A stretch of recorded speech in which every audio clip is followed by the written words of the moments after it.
Nakaubos ka na, Brad? Hindi pa po, meron pa. Ako na tinapunta. Isa lang kinukuha. Kasi sa village.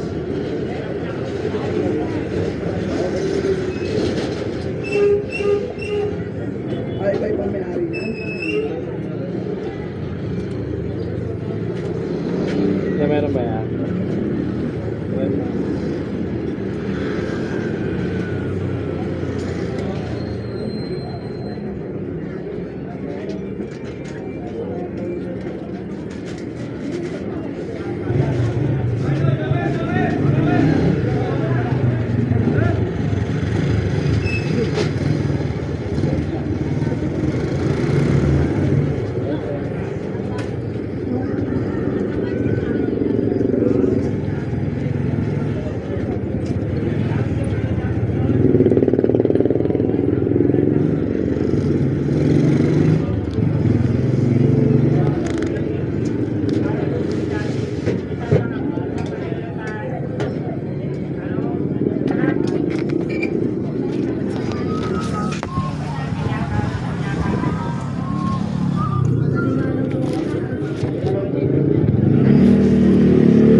Pagka-apply sa hindi naman ako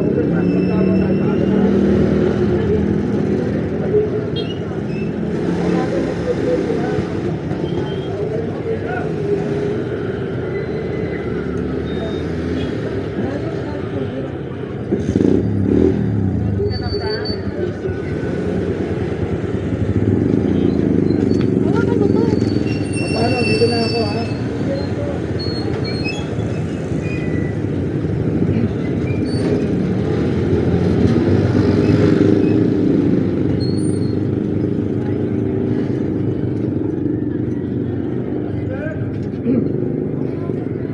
Praise Jesus, praise Jesus. Magandang umagang muli sa inyo mga taga San Jose. Ako po ay muling tinako ng Panginoon sa inyong harapan upang ibahagi ang kanyang mabuting balita para po sa inyong lahat mga taga San Jose, sapagkat mahal kayo ng Panginoon. Mapagpalang umaga po sa inyong lahat. Mahal kayo ng Panginoon, mga taga San Jose.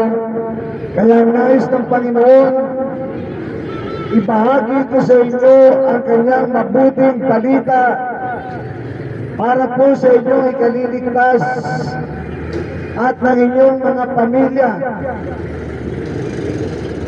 Ako ba'y mananalangin na, Panginoon, salamat po. Ako'y muli mong tinako dito sa lugar ng San Jose upang ang mga taga San Jose ay mapagpala mo, maligtas mo, mapagaling mo, mapalaya mo, at mabigyan mo sila ng masaganang pamumuhay sa pamamagitan ng pananampalataya sa Panginoong Yesus. Ikaw po mag-usap sa amin lahat sa lugar na ito, Panginoon. Anumang espiritu na hindi mula sa Holy Spirit, pinapaalis ko, tinatapon ko pabalik sa hell in Jesus' name. Kinakalagan ko ang Holy Spirit, ang siya lamang kumilos sa aming kalagitnaan, at ang espiritu ng kagalingan, kalayaan, kasaganan, pagpapala at kaligtasan ay kumilos sa bawat isa sa amin na narito at naaabot ng iyong mga salita from here up to 1 kilometer radius, Panginoon. Abutin mo sila ng kaligtasan. In Jesus' name, at binabalaan ko sino man manggugulo sa gawain ito ng Panginoon. Sa pangalan ng Panginoong Yesus, Amen. Amen.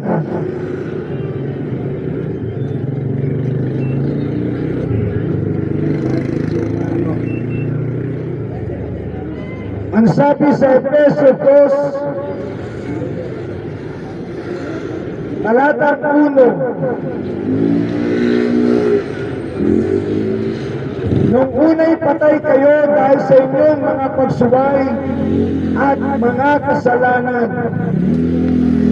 So dito po, binabanggit na salita ng Diyos. Lahat daw po tayo, ako at kayo, tayong lahat, nung wala pa si Kristo sa buhay natin, nung wala pa tayong relasyon sa Panginoon,